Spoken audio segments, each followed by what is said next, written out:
छात्रों, आज मैं आपको कक्षा 9 की हिंदी में साखी जो कबीरदास द्वारा लिखी गई है इसको मैं आपको पढ़ाऊँगा। इसमें दिया गया पहला दोहा दिया है, सतगुरु हमसु रीझ कर एक कहा प्रसंग, बरसा बादल प्रेम का भीज गया सब अंग। सबसे पहले हम क्या करेंगे, इसमें संदर्भ लिखेंगे। संदर्भ में लिखेंगे प्रस्तुत दोहा हमारी पाठ्य पुस्तक हिंदी के साखी नामक पाठ से लिया गया है और इसके रचयिता हिंदी के निर्गुण काव्य धारा की ज्ञान मार्गी शाखा के संत कबीरदास जी हैं। फिर हम क्या करेंगे, इसमें प्रसंग लिखेंगे। प्रसंग में लिखेंगे प्रस्तुत दोहे में सच्चे गुरु की महिमा का वर्णन किया गया है कि जैसा कि अब दोहा दिया गया है, सतगुरु हमसु रीझ कर एक कहा प्रसंग, बरसा बादल प्रेम का भीज गया सब अंग। इसमें हम क्या करेंगे, ये बादल कैसे, भक्त रूपी बादल। तो हम कहेंगे कि सतगुरु हमसु रीझ कर, यानी सच्चे गुरु ने हम पर प्रसन्न होकर के एक ऐसा ज्ञान रूपी उपदेश दिया। एक कहा प्रसंग, एक ऐसा ज्ञान रूपी उपदेश दिया जिससे क्या हुआ, बरसा बादल प्रेम का, यानी भक्ति रूपी बादल से प्रेम रूपी बरसात हुई। यानी भक्ति रूपी बादल के ऊपर हम लिख लेंगे भक्ति और एक ट्रिक से याद करेंगे। इसमें हम क्या करेंगे, भक्ति लिख लेंगे, भक्ति रूपी बादल से प्रेम रूपी बरसात हुई जिससे हमारा क्या हुआ, जिससे मेरा तन मन सब कुछ भीग गया और मुझे अनुपम शीतलता प्राप्त हुई।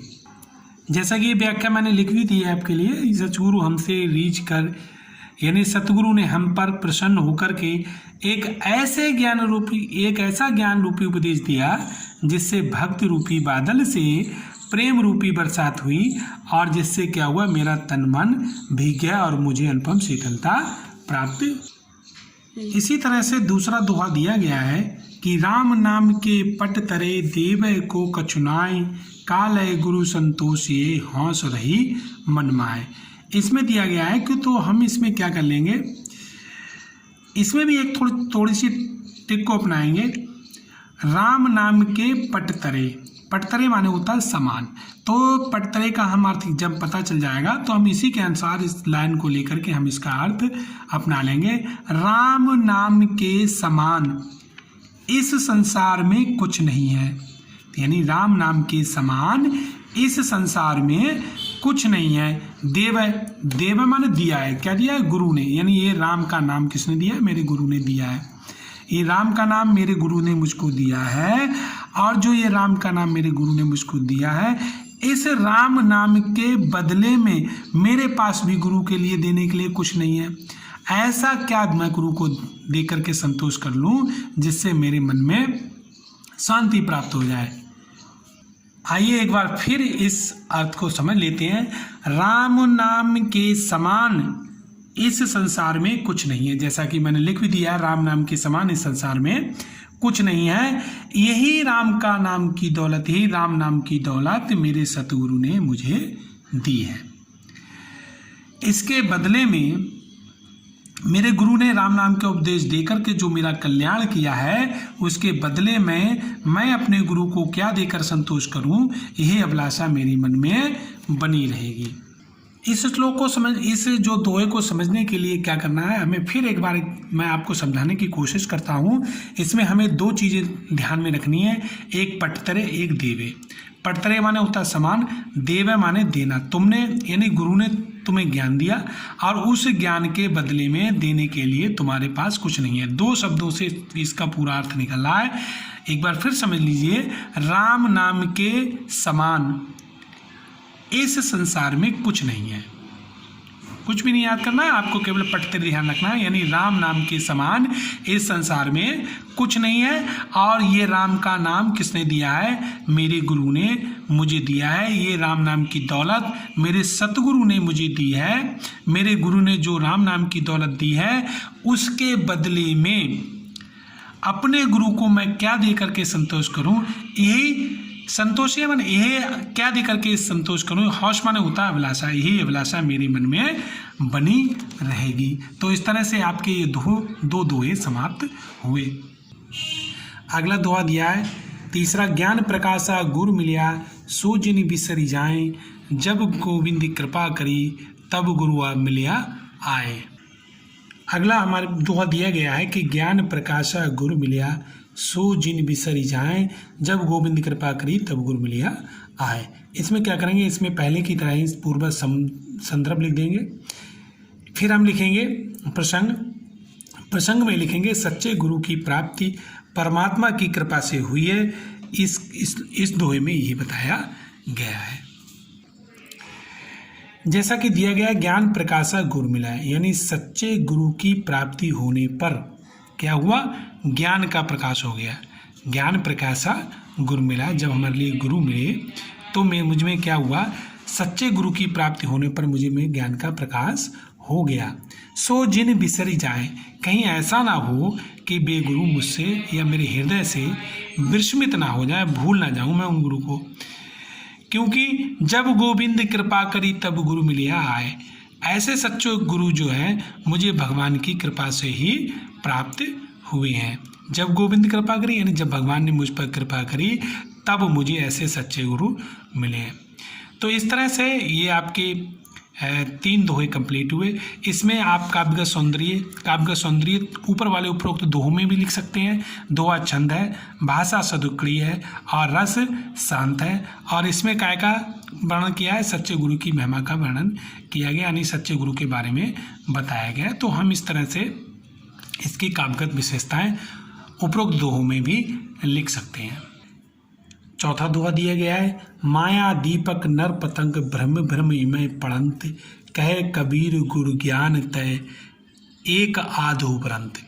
तो इस दोहे में हम दो चीज़ों को ध्यान में रखेंगे, एक दीपक है और एक पतंगा है। दीपक जल रहा है और पतंगा जो कीट है वो दीपक के चारों ओर घूम घूम कर उसी में अपने प्राण त्याग देता है। तो इसको लिखने से पहले हम सबसे पहले संदर्भ लिखेंगे। संदर्भ में लिखेंगे प्रस्तुत दोहा हमारी पाठ्य पुस्तक हिंदी के साखी नामक पाठ से लिया गया है और इसके रचयिता हिंदी के निर्गुण काव्यधारा की ज्ञान मार्गी शाखा के संत कबीरदास जी हैं। तो इस तरह से मैंने जो लाल पेन का इस्तेमाल किया, आप लाल पेन का इस्तेमाल नहीं करेंगे और इसकी जगह पे आप काले पेन का इस्तेमाल करेंगे, इनको अंडरलाइन भी कर देंगे। तो ये संदर्भ हम प्रत्येक दोहे में लिखेंगे। फिर इसमें क्या है, फिर इसके बाद हम लिखेंगे प्रसंग।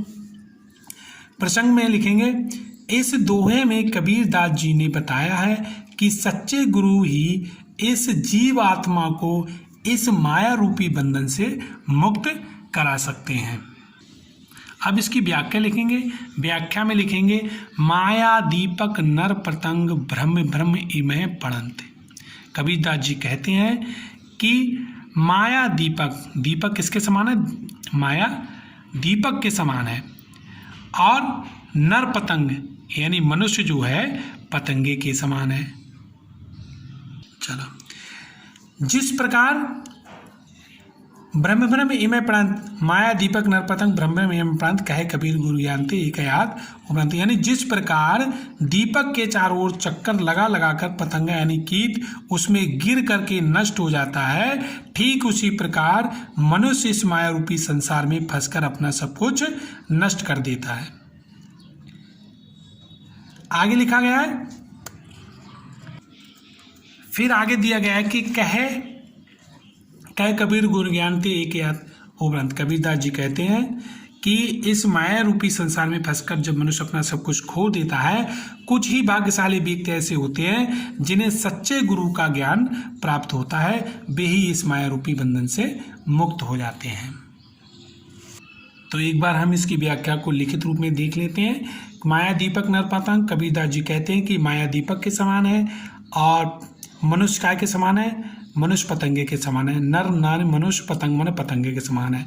ब्रह्म ब्रह्म में प्रामत, ब्रह्म माने घूम घूम कर इसमें, यानी जिस प्रकार दीपक में चारों ओर चक्कर लगा कर पतंगा कीट इसमें गिर कर नष्ट हो जाता है, ब्रह्म ब्रह्म इमय पड़ंते यानी घूम घूम कर इसमें गिर जाता है, ठीक उसी प्रकार मनुष्य क्या होता है, इस माया रूपी संसार में फंस कर अपना सब कुछ नष्ट कर लेता है।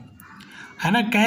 कहे कबीर गुरु ज्ञानते एक आध उपरांत। कबीरदास जी कहते हैं कुछ ही भाग्यशाली व्यक्ति ऐसे होते हैं जिन्हें सच्चे गुरु का ज्ञान प्राप्त हो जाता है और वे इस माया रूपी बंधन से मुक्त हो जाते हैं। इस तरह से इस पाठ का इस दोहे का ये श्लोक का अर्थ हो गया। अब आप इसका काव्य सौंदर्य लिखते हैं। काव्य सौंदर्य में आप लिखेंगे छंद दोहा है, रस शांत है, दीपक तथा नर पतंगे में कौन सा अलंकार है, रूपक अलंकार है, भाषा पंचमेल खिचड़ी है। इस तरह से आपने ये जो चौथा दोहा है ये पढ़ लिया। अगला दोहा दिया गया कि जब मैं था तब गुरु नहीं, अब गुरु है गम नाय, प्रेम गली अति साकरी, तामय दो न समाय। तो संदर्भ में जो पहले संदर्भ लिखवाया गया था प्रस्तुत दोहा हमारी पाठ्य पुस्तक हिंदी के साखी नामक पाठ से लिया गया है और इसके रचयिता हिंदी के निरूढ़ काव्य धारा के ज्ञान मार्गी शाखा के संत कबीरदास जी हैं। उसको लिख लेंगे और फिर हम प्रसंग लिखेंगे। इस दोहे में बताया गया है कि व्यक्ति को अहंकार का त्याग कर देना चाहिए, अहंकार को त्याग कर ही सच्चे गुरु को पाया जा सकता है। तो ये हम इस संदर्भ प्रसंग में लिखेंगे। जब मैं था तब गुरु नहीं, जब मेरे अंदर, अब व्याख्या में लिखेंगे। कबीरदास जी कहते हैं कि जब मेरे अंदर अहंकार, मैं माने अहंकार, इस एक शब्द से ही इसका पूरा अर्थ निकल जाएगा कि जब मेरे अंदर अहंकार था तब मेरे अंदर, मेरे हृदय में गुरु के प्रति तब गुरु नाई, यानी जब मेरे अंदर अहंकार था तब मेरे हृदय के अंदर गुरु के प्रति प्रेम नहीं था, तब मेरे अंदर गुरु के प्रति प्रेम नहीं था। नहीं माने नहीं था। अब गुरु है हम नाई, और अब क्या है, अब मेरे अंदर गुरु का दिया हुआ ज्ञान है और इसलिए मेरे अंदर अब अहंकार नहीं है। प्रेम गली अति साकरी, तामय दो न समाय। सत्य यह है कि प्रेम की गली बहुत ही साकरी माने संकुचित है, छोटी है। प्रेम की गली कैसी है, बहुत ही संकुचित है। तामय दो न समाए, इसमें अहंकार और गुरु दोनों नहीं समा सकते हैं। तो इसके बाद हम इसका काव्य सौंदर्य लिखेंगे।